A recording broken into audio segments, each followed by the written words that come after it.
Hello and welcome back to the Fastest Podcast, where we cover everything from the greatest overtakes to the fastest pit stops. I have with me today Dolgra and Ash.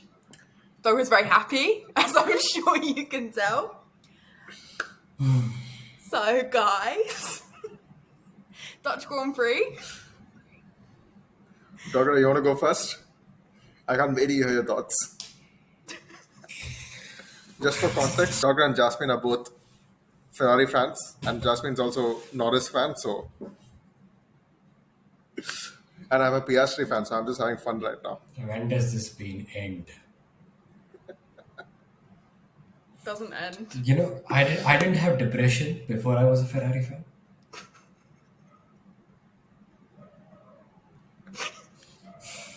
It's been a hard Now- day. Both the Ferraris went out in the same corner. Yep. After the same event as well, Leclerc pitted, Hamilton crashed. Leclerc pitted, Leclerc crashed. Does anybody have some dark magic shit going on, or like what is that? It's someone manifesting a Ferrari DNF. It's not just that, man. I feel like this entire race was cursed somehow. I feel We the saw same way. Yeah. There was so much debris on this track. Sainz got a 10-second time penalty and 2 penalty points for something that wasn't entirely his fault. And Lawson got off scot-free. Maybe Lando someone had saw a technical Quali podcast. difficulties. Lando had technical difficulties in his car. Lando had technical difficulties in his interview. This is not a coincidence, man. This was the curse. This was the curse of having two FPS members watching the race live. They're not allowed to go to races anymore. They're not allowed. I'm not going to send Bianca and Pigeon to races again, man. This is just painful. Do you know how difficult it is? I was expecting Ferrari to finish in the top 10. Just yesterday I was saying a Ferrari podium is possible today. I was just telling Jasmine yesterday during the post-Quali podcast. And it would have been if because Leclerc had that undercut. He had that advantage. If Hamilton didn't crash, Leclerc could have been a podium contender. And yet here we are.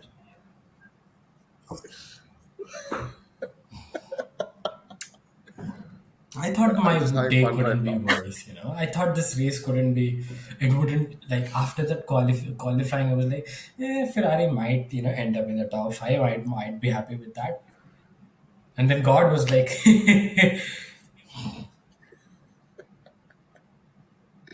First Hamilton, then Leclerc.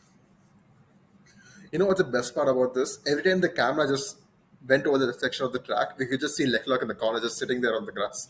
getting a photo shoot depressed. Yeah. But anyway, all about that, I want to hear from the Brit on the call, the Norris and the Hamilton fan. The Norris and Hamilton fan. Jasmine, how are you feeling after this race? Ah, no, her mic is cut off again. So, just yesterday during the post qualifying podcast, I predicted that also Piastri will win the race, a Norris DNF and a Hamilton DNF. And that's what exactly happened.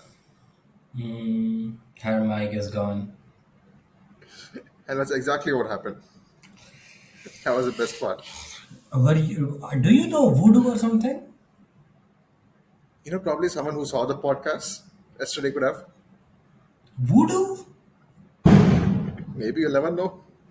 Someone who saw the podcast yesterday could have seen and made it come true. I hope so. Yes, we can hear you again, Jasmine. It's been a terrible day. It's been a really bad day. Spent a lot of the day on the floor. But that's okay. I hope it was carpeted at least. Yeah. wasn't. I had a nice. That's why I bought the rug. Just for disappointment. I think it was just pretty bad luck from all involved. I mean, Lewis's, I suppose, was a combination of driver error and Mother Bad Nature. placement. Yeah.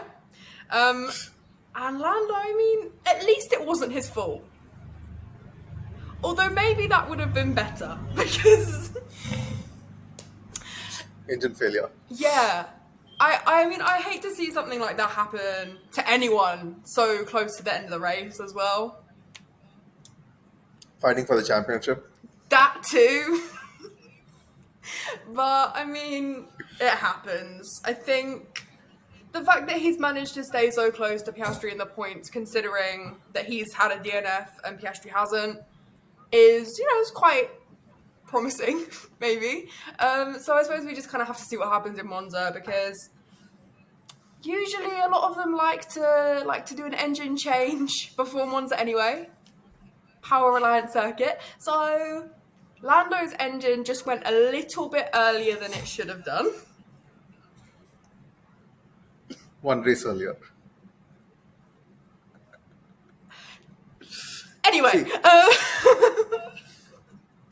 I mean, it's been a tough day. Double Ferrari DNF as well. No one wants to see that.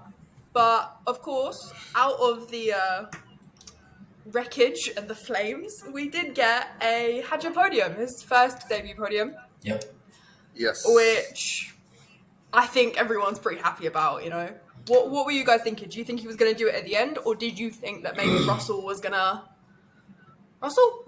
swoop in maybe at the end there? So I actually thought that he had a chance even before Norris DNF, because after the safety car, after Leclerc's crash, like the McLarens are on hard tires and everyone else were on soft tires. So I actually thought that Verstappen and Hadja will be able to catch up to the McLarens because of tire advantage, but since they're on used tires, they weren't able to kind of keep up with the pace of the McLarens. They were still too fast.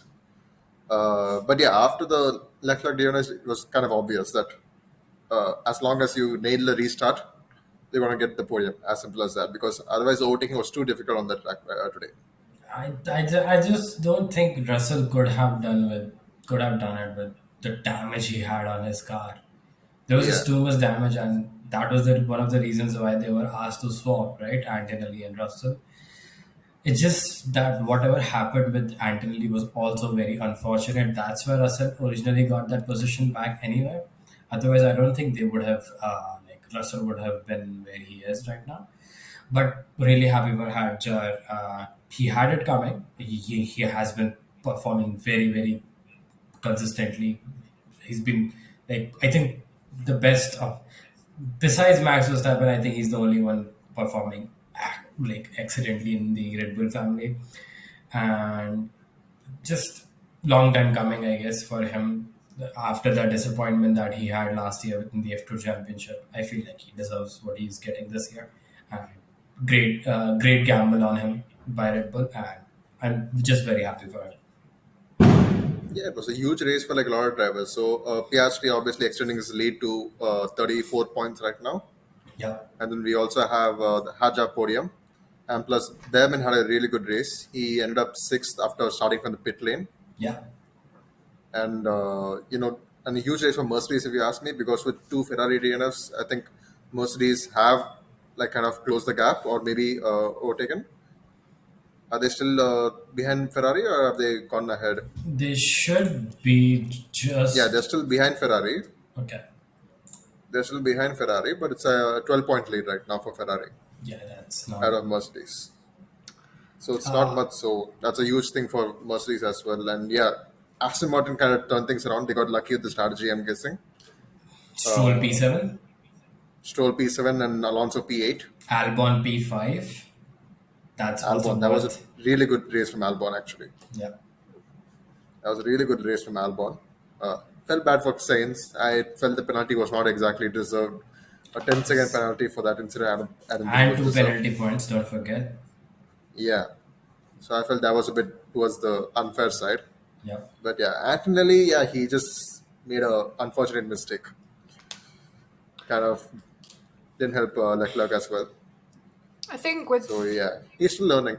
So yeah, Yeah, I mean, I think with Sainz, the penalty points were definitely harsh. His race was already ruined anyway, so the 10 seconds kind of didn't really make much of a difference, I suppose. But the penalty points, I think that might have been overkill slightly. But I suppose the stewards have their reasons for these things. I'd be interested to see a bit more about why they made that decision, because it looked pretty clean cut that, you know, even if Sainz was at fault, Lawson was also at fault. So, difficult incident. I mean, we had quite a few sort of run-ins on the grid today, talking about Mercedes and Ferrari. It's an interesting move between Leclerc and Russell. I mean, we kind of saw in Hungary that things got a bit intense between the pair of them, and then today again, it's pretty hard racing. I mean, I think that was one of the best overtakes this year, actually. It was a solid overtake. It wasn't the cleanest. It wasn't the cleanest overtake, but yes, it was very, very a bit daring impressive move overtake. going into that corner. Yeah. Going into that corner, it is difficult, and yeah, it was impressive, but it wasn't clean. I mean, Leclerc That's the traded only paint point. with both the Mercedes this race. So. I think it's a pretty like divided issue, I suppose, because Leclerc was off the track and it was quite aggressive, but Russell didn't really leave him the space. So I mean, I do see why they left that for discussion after the race. I think, yeah, whatever they'd done there, people would have had something to say about it. So I think fair enough, getting both drivers, hearing from them. I think maybe that was for once the right call from the steward's office. But I think that's probably one of the most like interesting parts of the constructors' battle at the moment, towards the top of the grid. So I don't know. I don't know where this sort of rivalries come from between Leclerc and Russell. It's been heating up a little bit for the last few races. But I mean, what did you make of the move? True. Oh, me, I loved it. I was practically screaming when it happened because I was like, I think Leclerc did have that wheel, that back wheel in the white line, so that wouldn't have resulted in a penalty anyway. But that was one of the. I think even DC was left speechless because of that move, and I actually saw quite a lot of discussions with that move, and it was probably. I mean, I even saw Jeremy Clarkson tweeting about that move, and he was like, even he was very impressed with it. So yeah, I mean, I love that move, and then it all went to shit.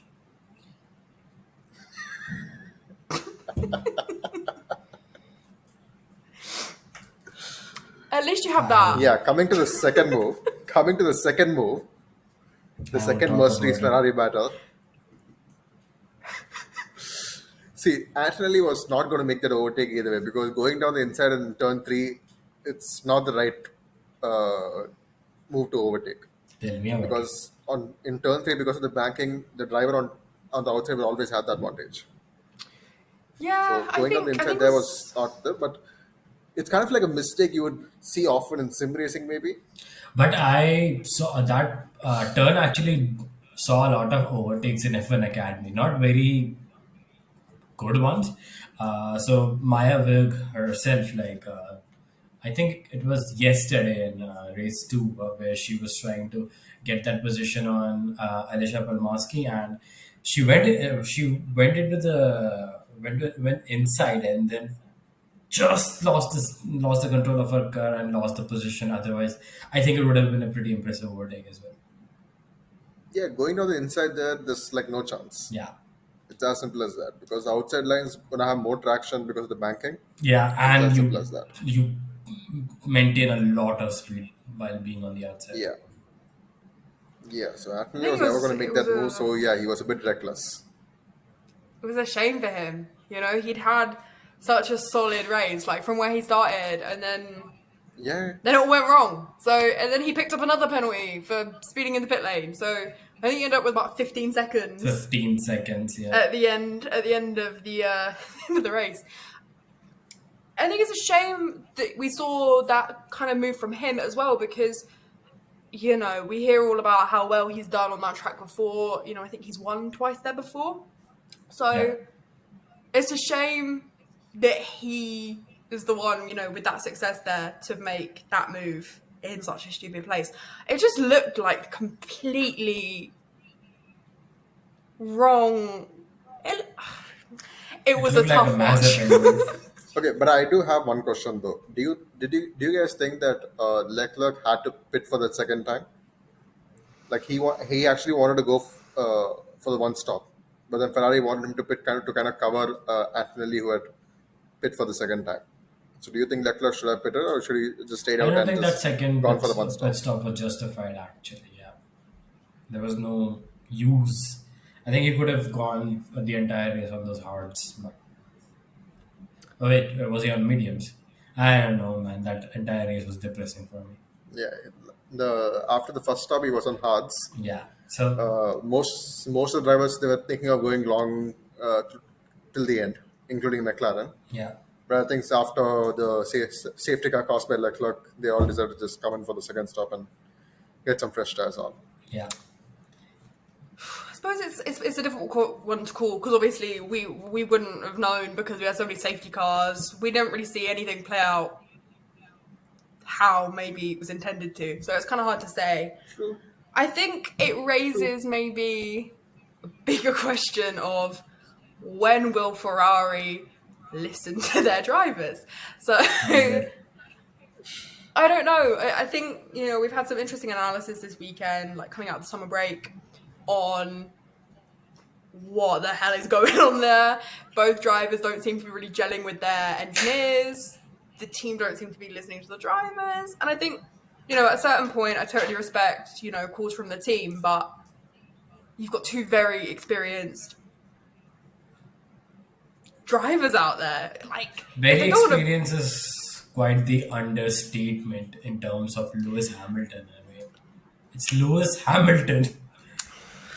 couldn't find a word that fit both of them, He's the most experienced after Alonso. Yeah. So, I mean, I just think in that regard, like, at what point do you start listening? At what point do you go, okay, this isn't working? We've always seen with Lewis, that even when he was with Bono, like, sometimes he would get annoyed about, pitting under a safety car. My tyres feel great. Why have you done that? And you see it pay off. But that's Mercedes, and Ferrari are not known for their Genius intellect. competence. Yeah. So I don't know. I think At the end of the day, I feel that the teams have more information than the drivers. Yes, the drivers have the feel and they understand what's happening under the cars, but the teams also have their own data. They have to go by what their screens are telling them. Yeah, So it's kind of but like a collective effort. They have to like kind of share information and get a proper understanding of Ferrari has what needs to be consistently done. proven itself wrong with that data, hasn't it? True. I mean, Abhishek has given up by this point. I think when it comes down to tires, though, like feel, especially like in the slightly changing conditions, I think that is when you do maybe what the driver wants you to do. There are certain circumstances where, of course, you go on strategy, but they make calls to the drivers. How do your tires feel? Good, bad, falling off. So I think in circumstances, especially like today, it maybe would have paid off to listen to kind of what the drivers wanted to do. But yeah, I mean, feel versus data, I suppose it's hard to call. We're not in the car. We're not on the pit wall. No, We don't know. but I feel like feel is the best data. Yeah, I would argue in this situation, they should have gone off what Leclerc wanted. And I mean, I suppose what Lewis wanted before it all went wrong.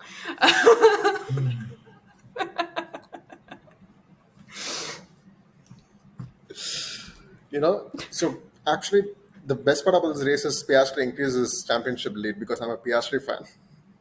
Fair, I 34 mean, points. honestly, I am also rooting for Piastri in the McLarens.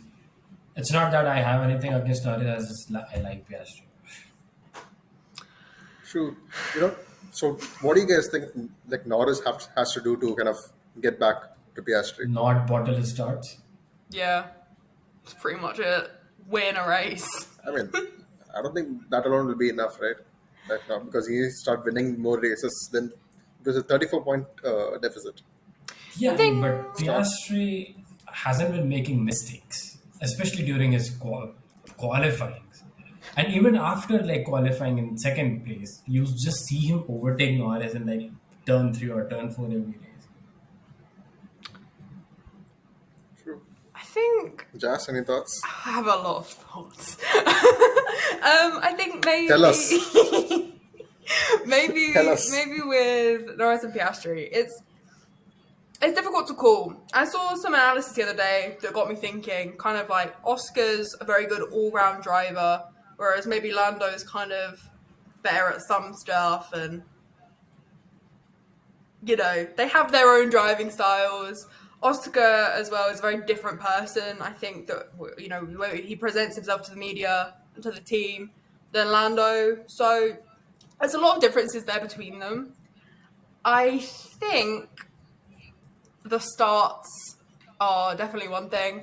I think I was reading enough about sort of setup as well, and the car just so happened to kind of be developed in a way that is just more suited to the way that Piastri drives, which is fine. There's no conspiracy. It's just how they built the car.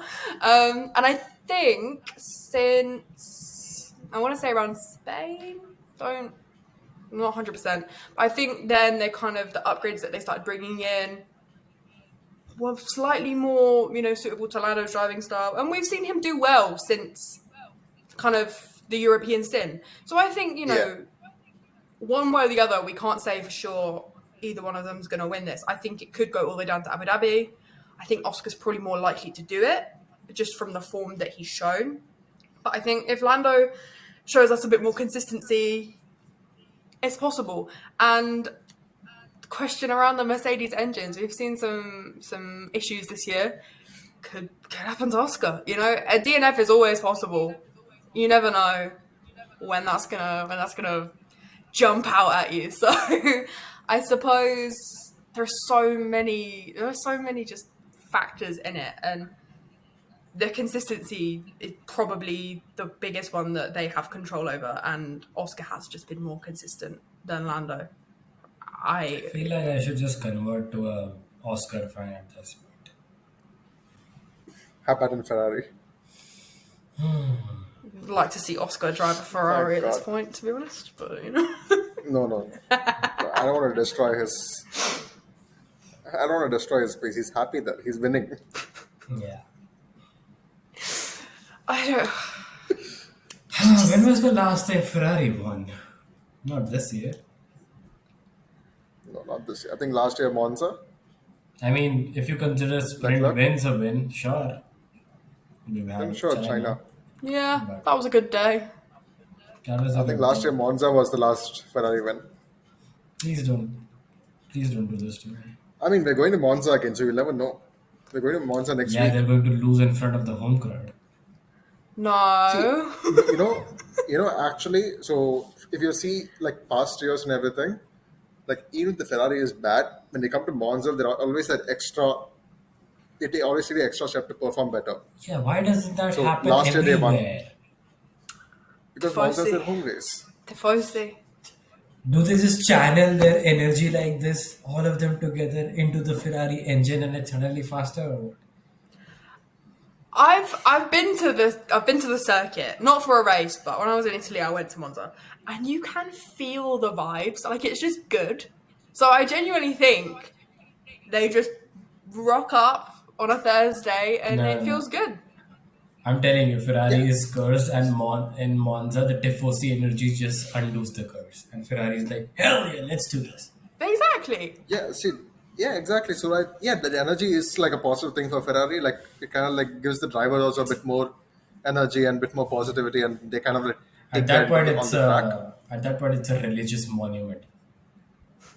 Exactly. It has that vibe. Ferrari is like a religion in Italy, I think. Yeah. It really is. Especially in Monza. It really is. Especially in Monza. Yeah. So yeah, that kind of like boosts the team and the drivers to kind of like perform that, go that extra mile to get the results. So hopefully, maybe we'll see a Hamilton podium this next race. Win. He's gonna win. I may Going for the win. be depressed every race, but I will still hope for a win.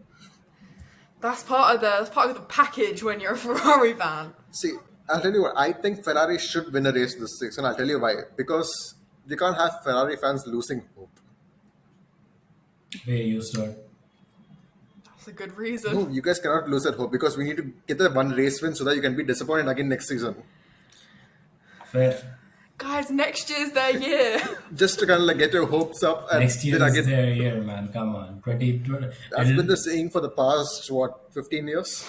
Look, I mean, I'm not a Ferrari fan. I'm a Hamilton fan, and he just so happened to drag me into this horror story situation. So Well, you I'm know. I'm along for the ride. Look, we got the. Now, for now, just put it backwards. There we go. I've got a clip. No, I can't. I can't do it. It hurts. It burns. You pick it The up. Hamilton logo still there in the back. There we go. I can understand the pain. Product placement. But it's just difficult. I think it's just not working, and I also don't think it's working for Leclerc. So I don't think I think the focus has been Lewis because I never expect a driver to just go in and like dominate the team in the first season. I think that's very, very rare. But I feel like this year we're seeing something really disjointed between even Leclerc and the team. He's not happy. Lewis isn't happy. When was the last time Leclerc was happy? When he was at Sauber. I mean, come on, Ish. guys. Last year, Monaco, Monza. I think he channeled all his happiness there, and now it's all just. I think he. Okay, let's like come out of Ferrari for a second and talk about Hadja. Let's talk about Hadja. Yes, Let's talk about Hadja. He's definitely top two for Rookie of the Year. Yeah. Him and Boatloto, if you ask me. I think I mean, Antonelli Behrman, they've not been as consistent as Boatloto and Hadja. But I think these two are the top two. Maybe Hadja is slightly above after this race. I Slightly. I thought- think Hadjar is quite above than the rest. Easily. I've been pushing the Hadja Rookie of the Year agenda since he got here. I really think Even after Australia. slightly after that, but Okay. I just think even that that was that. Yeah, Australia was sad, but yeah, credit to him. He recovered incredibly after that. Yeah. He didn't let that incident slow him down at all. Right in the next race, he was right there. I think he's Exactly. still Racing one of the balls. few drivers that hasn't had a Q1 exit. Yeah, that's true. That's true. I think that stat still stands. Like he has shown consistency. You know, he's behind Verstappen. He's like lined up today next to Verstappen on the grid. Where's Yeah. Tsunoda? Where's Lawson? Like he's just there, and I think he's really put that consistency in. I think Bortoletto's having a great season. Don't get me wrong, but I just think that the environment that Hadja's in, I think that Yeah, I get it. I think he is slightly clear. I think for Rookie of the Year, but my biggest concern about Hadja is that they're gonna promote him, Demote him. I knew this was coming. demote, I knew this promote. was coming. Yeah, I mean, the question has to be see, Hadja with this podium, I think he's only the third rookie to get a podium in the last 10 years. Also, I think the I think youngest it's Piastri. Frenchman, youngest French F1 driver to ever get a podium, I think. So it's Piastri, Antonelli this year, and Hadja. Only these three drivers have gotten a podium in the rookie year in the last 10 years. Yeah. The last 10 years. I think before there was Magnussen with McLaren. But yeah, so the question has to be asked, will Red Bull snatch him and say, you know what, you're doing well, come to Red Bull and do the same for us? And it might work. I'll tell you why. Next year, it's going to be a completely different car. Next year is going to be a completely different car. It's not going to be the ground effect era. And that was kind of like the reason why the Red Bull is kind of difficult to drive right now. So next year is going to be more power focused, focus on the engine. So we could see a bit more drivable Red Bull, helping Hadja kind of you know, get adjusted and maybe stay behind Verstappen if possible. So if he's able to do that, then I'd say that's a success. So it's all going to be about how next year's car is, how drivable it is, and how good it is. Fair, and considering that the car won't be adapted towards Verstappen, I feel like Hadjar might have a chance here. Yeah, and also I've noticed something like Hadjar's driving style is more or less similar to Verstappen's. Like I've actually seen some interviews with their racing engineers and team principals. The setups they kind of choose is somewhat similar. They've mentioned, so that could kind of translate into a positive results for Hajar in Red Bull from next year, obviously. But if Hajar goes to Red Bull, then what about Tsunoda? Is he going to come to Racing Bulls? If not that, then he's not going to be racing next year. That's also something that could happen. I So feel like that that's because, quite that the probable result because there would be no Honda to protect him. see, Yeah. right now I don't think Tsunoda needs Honda to protect him because he's proved himself that he's fast. He was fast with Racing Bulls. He did well in Racing Bulls this year, last year, and he's kind of like been consistent as well. Right? No, It's just because the Red Bull is kind of hard to drive, that's not what I which meant. every I driver mean, has kind of. even if Red Bull chooses that they don't want to go with Sonoda, he won't have that Honda backup to actually have anyone to convince Red Bull that no, we can give Sonoda another chance. That's the thing. See, if you ask me if Tsunoda doesn't race next year, I feel he'll be back in 2027 because we have a few contracts ending, including Alonso, Aston Martin, Honda again. So we could see that move also happen. So there's a number of things that he could come back also. It's not going to be like he's done with F1. But yeah, I think next year if Red Bull he doesn't go to Red Bull Racing Bulls, then next year he's going to be sitting out and aiming for a 2027 comeback. Hopefully, I think for Sonoda as well, like as sort of newer teams come into the sport, they might recognize kind of how marketable he is. You know, like there's like Cadillac possibility down the line. You know, I think he's a solid driver to have for a lot of different reasons. I think the Red Bull seat was never going to work for anyone. I think you could put a second Max Verstappen in that car and somehow it wouldn't work. Like it's not worked for anyone. And how many drivers are you going to throw at that seat and see what sticks, you know? So I think it's a really difficult position for Red Bull to maybe be in going into like this part of the season and choosing who they're going to want in that team next year, choosing who they're going to want in the V Carb next year, because it is the car. But do you want to take the gamble on Hajar now? Or do you want to wait until 2027? I'd probably wait until 2027, giving them another year to kind of Yeah. develop. But they don't do things like that. They just, you know, No, right now you may never know because there's a change in leadership also right now, right? yeah, So that is Lauren true. That is Mackey's true. so when he was in racing when Lauren Mackey's was in Racing Bulls, so he had actually told the media that I don't want to promote Adja to Red Bull until 2027. Yeah, that is So true. Mackey himself had said that. So he might take the decision to not bring Adja right away, yeah, go for Sonoda for another year just to get to understanding because next year is completely new regulations and Red Bull will need someone experienced to kind of give the feedback from the after driving the cars and things like that. And Hajaz, even though he's a really good driver, he still doesn't have the experience in Formula One to kind of give the good feedback, and Tsunoda does. yeah. So I think Tsunoda will be the right choice for Red Bull in 2026. 2027, they can again analyze after seeing how the drivers are performing, obviously. And yeah, so that's kind of always been the case, right? Because Red Bull has never given long-term contracts to their drivers unless it's Verstappen or someone, uh, unless for Red Bull, in fact, for that Yeah. matter. For Perez and Verstappen, they did it, and even for Ricardo before and things like that. But for racing bulls, especially, it's never been a long-term contract. It's always been a single-year contract for all the drivers, so they can keep their options open. And from Formula 2, they have a few drivers coming, but I don't think they'll come next year.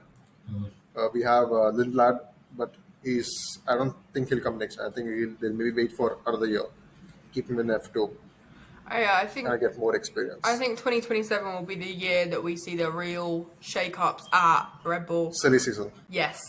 Because also the Mercedes thing with Verstappen, is that real? Who Right. knows? So I suppose that's when we will see seats start to open up and things will get really interesting for Helmut Marko. And I suppose, I mean, that's the other thing you have to consider. He is a big driving force of who drives those cars. So, Yeah, definitely. like, if he wakes up on the wrong side of the bed, who knows what could happen? Like, it's a difficult one to call. I think next year I would agree. I'd like to see like Sonoda still in the car, let him see how that develops with the new regulations, and then maybe bring Hadjar in. And if Max goes, keep them both there, put them together. You know, it could really be anything. Like that's the thing with Formula One. You literally can never know the next move because it just Boy. things just change so quickly. That's I people mean, celebrating Piastri well. or some people really not celebrating Lando and Lewis's DNFs. But yeah, I mean, Monza next. Monza's one of my favourites, so I'm excited to be let down again. But do you think we're going to have another Piastri masterclass? God, I hope so. At this point, yes. We could, but I'm still not counting out another McLaren DNF. I'm still not counting that out Not for Lando again. because if it's Lando again, I mean, I don't know what else to say. I will be But yeah, not available so that week. It's but literally yeah, I still next think week. McLaren can. I mean, you never know. Like I think Albon had 2 DNFs because of engine failures, Yeah. Mercedes engine failures. Antonelli Same engine for had McLaren as well. Antonelli had one as well, I think. Yeah, and yeah, so you never know. But again, Piastri is also there. So, but I think they both will be going for a new engine in the next race. Well, Lando So needs if one. that's the case, then kind of like Lando will need one definitely. If that's the case, so yeah, we could see some penalties coming as well. So that'll kind of make the race also a bit interesting and give us a few overtakes to look forward to in Monza. I don't even care who wins in Monza. But Just love that track. Unless Piastri wins, then I care. No, but I mean, and are they within allocation? I mean, I haven't really checked with the upgrades because obviously they are allocated X amount in a season. So some people might have I mean, already taken. you mean the power units? Yeah. Power units. So I think so. A lot of the drivers they took extra engines early on itself, so there will be a few penalties incoming. But I'm not sure if they'll take it in Monza. Ideally, they should take it in Monza because that is a good track to take a new power unit. Gives you the kind of extra edge to kind of make overtakes. But yeah, we should see some coming. I'm guessing you will even see a few in Vegas Yeah. and maybe Austin. So, never know.